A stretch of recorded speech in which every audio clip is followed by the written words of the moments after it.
Hey everybody, my name is Cavanaugh. So this month marks my 10 years at Liferay, which I'm pretty excited about. What I can tell you is 10 years ago I was an idiot, and the good news is if you work really hard, you can make a lot of progress on not changing at all. So the name of this talk is Developer Curse Words, and there's a reason why I called it that, because the first thing I want to say is, well, one, I want to preface all of this. If anything I say sounds really aggressive, or if I say you, or it seems like I'm just, criticizing, I'm pointing this directly squarely at the guy that 10 years ago joined Liferay. And so, not to any of you. You guys are perfect and doing great, so just watch me beat up on myself. But every conversation about accessibility goes a certain way. And I honestly hate accessibility. Not as a principle, not as a topic, and not as an ideology, but just the actual discussion of it. It constantly is just frustrating on either side. So this is pretty much what, and I'm hoping all the sound's up, yeah. This is what I see every conversation about accessibility go like. And summation, I think you just gotta not do it, man, that's all. I understand what you're saying, and your comments are valuable, but I'm gonna ignore your advice. The cuss you are. The cuss am I? Are you cussing with me? No, you cussing with me? Don't cuss and point You're at me. gonna cuss with somebody, you're not gonna cuss with me, you little cuss. Me.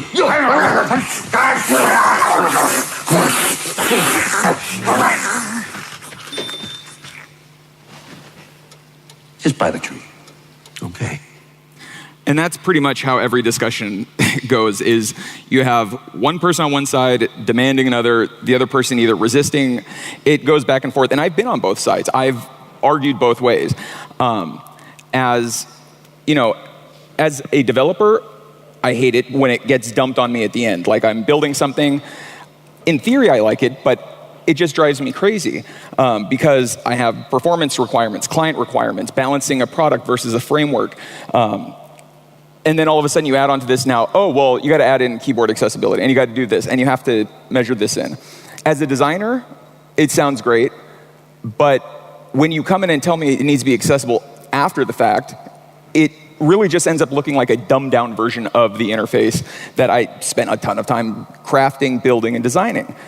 And as a user, it leads me to want to curse a lot, because when I'm just trying to get some information, all the friction that's left inside of that design that's keeping me from getting the information, it just drives me mad. So accessibility to me is important and frustrating, and it's very difficult to do. So here's kind of the general premise of one of the things that has helped me become more passionate about accessibility. And one premise is everyone does what they actually want to do. Everything else is something they would like to do. I always get a lot of pushback on this because people say, no, but I really do want to lose weight, or I really do want to stop smoking, or I really do want to make more money. I know for myself, there's always some invisible qualifier that turns it from a want into a would like.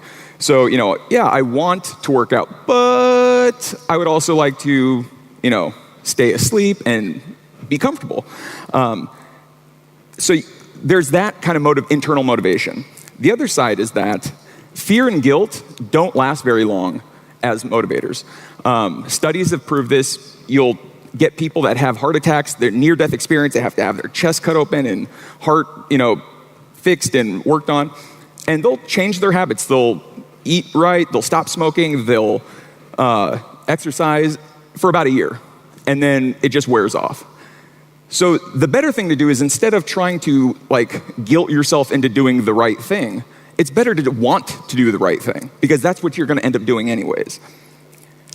So I'm showing you this color, and I haven't tested it, but yeah, it looks pretty much just as bad as it looks on my screen.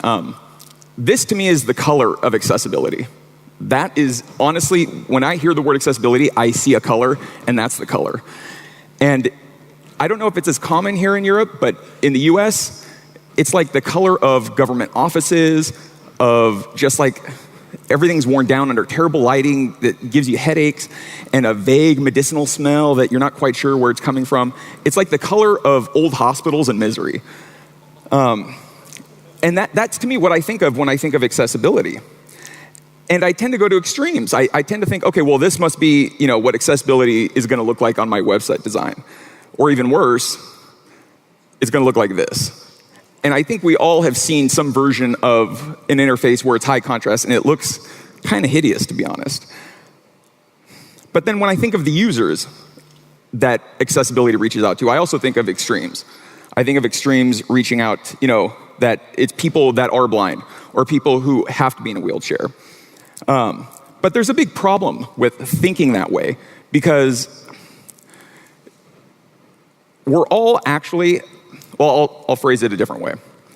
The problem with thinking in those extremes is that it leads us to missing the nuance that's in there. But when we do notice the nuance for accessibility of different abilities, it then confuses the entire issue. So the thing that kind of really transformed the way I think about accessibility was a blog post by a designer named Adam Morse, and he talked about this concept. It's called the veil of ignorance. And I had never heard it before, but it comes from a philosopher named John Rawls, and he would think a lot about social contracts. And so his theory, and what the veil of ignorance is basically, and if you are familiar with it, pardon the decoration, but you can imagine you can construct any society you want. The perfect society, tear down the walls. So if you're French, you can finally convince the rest of the world what real cooking is and how good real food tastes. If you're Italian, you can finally prove that the French don't know what they're talking about. And if you're German, you can finally just get everyone to really be passionate about rules and screw the whole food thing. So, but you can do that. And when I read that part of it, I was really happy. It really tickled my authoritarian side. I'd love to make rules and have everyone just finally learn that my way is the right way. The problem, or the twist here, is that as soon as you do that, as soon as you decide what the perfect society will be, you are now transformed into a random person inside of it.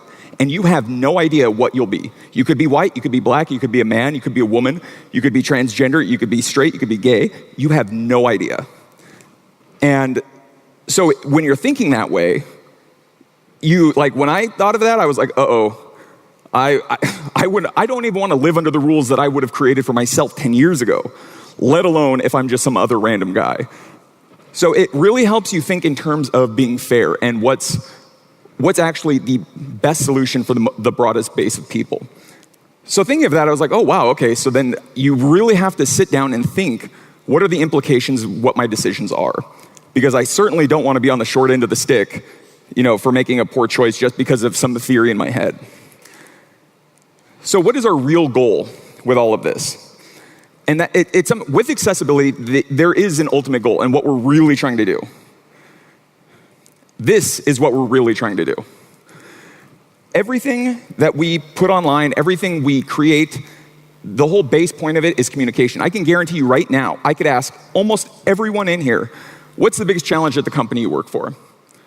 Communication. Biggest challenge in relationships, just communication is such a pervasive problem. That's what all we're trying to do, is communicate information from one person to another person and say, hey, here's what I'm thinking, here's an idea, here's a joke, here's something, but I'm trying to communicate one-to-one. The other thing that helped me kind of readjust my thinking on this was that your personal strengths are your organizational weaknesses. And when I first read that, I was like, what are they talking about? But your strengths are so innate to who you are, you take them for granted. You don't realize you need to see, until you actually need to see, until you can't do it. Same with breathing. Nobody thinks about breathing until they're focusing just on breathing, but chances are you don't even do that. You're thinking about it only when all of a sudden your air gets cut off. So we have to remember that our strengths, the things that allow us to do what we do, is also going to be the point of weakness in actually trying to do this. We're not going to notice just by default where we're messing up, where we're screwing up, what we're not addressing. For instance, if you never use the keyboard to navigate on a device or navigate a screen, you're not going to care about using a keyboard. That just doesn't even enter. So it requires us to adjust our thinking and think not just based on who we are, but who could we possibly be in this random imaginary universe where we're now a new person. So then it really just dawned on me, okay, accessibility isn't a switch. It's not a guy in a wheelchair or not in a wheelchair. It's not a guy that's blind or not blind, or a deaf person or a person who can hear. It's a multidimensional spectrum. And every single one of us are all temporarily abled. In some fashion or some form, we all have abilities that we may not have tomorrow. We may have gotten them later on in life. We're all in constant flux of like what we're able to actually do. And so remembering that, here I'll go back. But remembering that helps us to at least know that our ultimate goal should be for ourselves as well. Like, because we're going to be the person who needs that thing at the end. And here's a good example. So at 20 years old, your retina receives 100% of the light that hits your eye. At 40, it goes down to 50%. Then by the time you hit 80, it's down to 25%. And so when people are saying, like, oh, my tired eyes can't see this, they literally cannot. There's no more light coming in. And I remember back when I first started getting into design and online web, big trend was like 10 pixel fonts. I mean, just the tiniest grain fonts. And I thought they were so cool. I was like, man, that's awesome. Granted, I was 18 years old and had no vision problems whatsoever, but I just loved the look of it and it was perfect. Now, all of a sudden, 36, and I'm like bumping up the font size to like 13, 14, 15, 16. Like, okay, this is kind of nice. And here's one of the constant pushbacks I get from designers, and I've even made it, is like, well, if the type is too small, they can just go ahead and magnify it. And it's a bit disingenuous of an argument, though, because here's the thing. Have you ever heard of anyone complaining about text being too big? I've heard of it looking clumsy, but I've never heard anyone say, geez, it's so hard to read, it's so big. No, that's not a common argument. And in fact, you can make another one. If your type is so big that it looks clumsy or it's bothersome, they can shrink it down. And so the question really comes, what should our defaults appeal to? Should they appeal to the widest audience possible, or should they not? Should we narrow it down to just who I am as a person, what feels comfortable for me? There's, like, in that blog post, he talks about a few different thought experiments going through. And for instance, one was, imagine here I'll go back. Imagine you're, let's say 20-something years old. You have, 2 working legs.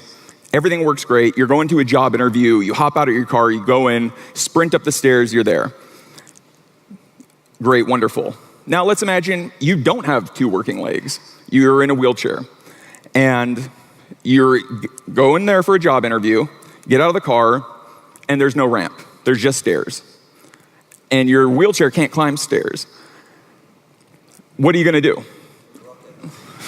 A rocket could work if you're a rocket physicist who can, construct that and come up with it beforehand and know that they're not going to have a ramp. And in the US, I forget when it was, but it was a couple decades ago, they had a law set in place that actually makes that kind of thing happen very rarely now. But the thing is what it really comes down to is everyone can get up a ramp. Every single one of us can. But not everyone can get upstairs. So what defaults do we want to have baked just like to get out the door? It should be to appeal to the widest audience possible. And here's the other thing. This comes with color, like that hideous screenshot that I showed you of that high contrast website. There are over 140 trillion combinations or possible combinations of hex colors. Okay, so if even only 1% of 1% of 1% of those are accessible, we still have 140 million combinations to work with. If any designer tells me that they cannot figure out an appealing set of 140 million colors, like to pick from, I would say they're either lying or they're just not really doing their job. Okay, and so for me, a big part of why accessibility it kind of grates on me is I tend to go to the extremes to cut through all of the confusion, because since it is a multidimensional spectrum, and since like some people have a harder time seeing large, some people are dyslexic, there's so many things to account for. What helps me is to remember there's actually only like 4 types of disability: visual, auditory, physical, and cognitive. Visual, what you can see. Auditory, it's actually speaking and hearing. Physical, the way that would impact most of us in what we're doing is types of input. Whether we can navigate via the keyboard, via the mouse, or actually if we can only navigate audibly. And then there's cognitive. You may have dyslexia. You may have color blindness. You may have like some form that is something to do with mental. But there's something else that I always like, that always kept me detached from it, and it really helped me kind of connect more with it, is time and attention are all disabilities we all have. Like every single one of us. And here's what I mean.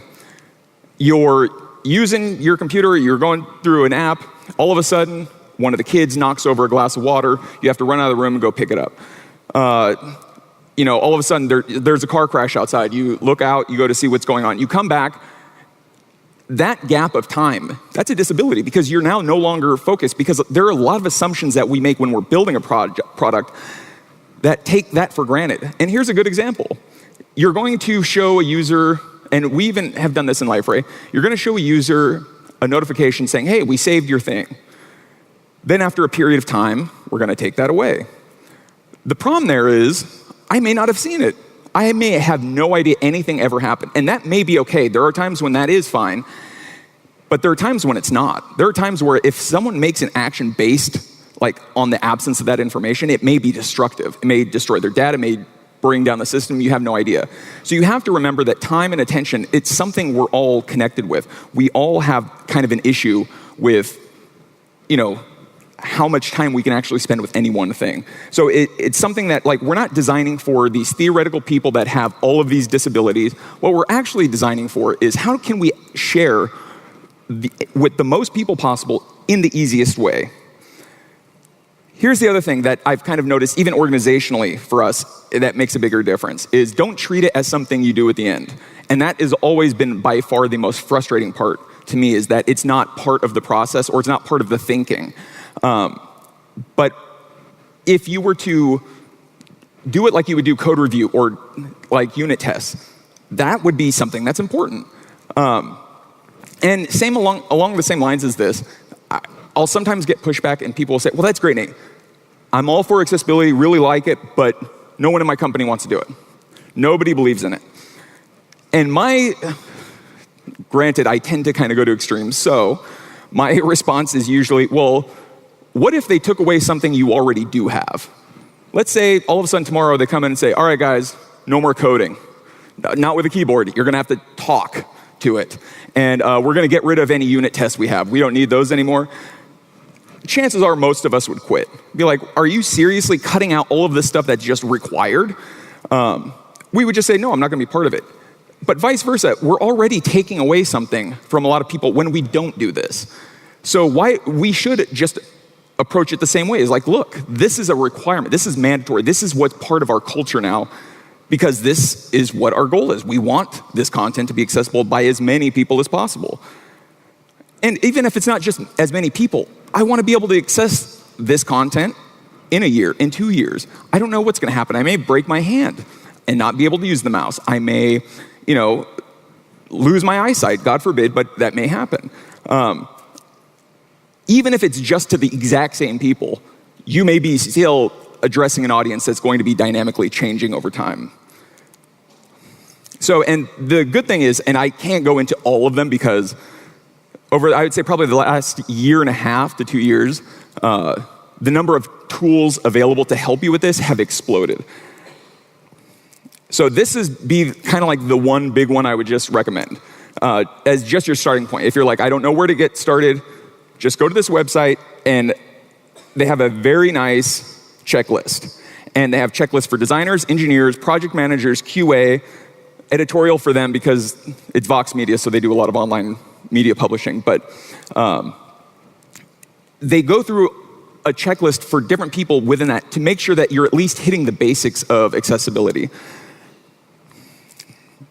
So, and here's what I would say for like the big one is aim for actual accessibility, not just compliance. Because it's like with unit tests. You could get 100% code coverage and not actually test anything in your code. you could get a false metric and say, oh yeah, great, we have 100% test coverage. No, and you could do the same thing with accessibility tools. You can actually just hit all of the points that they want and not have an accessible product. But the goal, what we're trying to do is, no, we want it to be accessible. So I would say use the guidelines to help you narrow in on areas, but don't stop there. Just keep pushing, keep advancing it further, and aim to actually be accessible instead of just filling it out. Because in reality, that's not the spirit of what accessibility is about.